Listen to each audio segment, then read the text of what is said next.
सांग मैंने समस्त को हैप्पी न्यू ईयर 2024 आपण समस्त शुभमय हो मंगलमय हो आपण समस्त सहित खुशी रुहतु। तो आज जेहेतु न्यू ईयर आज दिन भल खाइले वर्ष सारा भल खाती आम से मंदिर जाइले माँ पुओ आसला बेले बाटर बरा तरकारी खाई आसते तापर आमर होती कौन हो बाबा पूरी आउ समस्त हैप्पी न्यू ईयर कह दे happy new year to everyone. आमर होती पूरी ता सहित खीरी आउ पनीर आउ चना पकई तरकारी। तो जेहेतु गुरुवार काली बिरियानी आनी खाईदे माँ पुओ आज गुरुवार जेहेतु से आमर खाइबाटा या मो केमती देखा तरकारीटा कहतु आ पूरी आउ खीरी।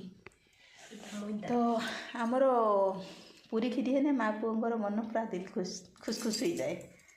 तो आपण मानकर पूरी पसंद के नहीं मत जन आज दिन कौन खाइले सेटा भी कमेंट ये कहीदेला देखु केमती ड्रेस काटला से पकईदे पलि आसी मेसीन पकई पारे एमती पकईदे पलि आसी। तो चलतु आपणकर न्यू ईयर केमती सेलिब्रेशन कले आमको कमेंट देकी जन रही। Bye bye bye bye.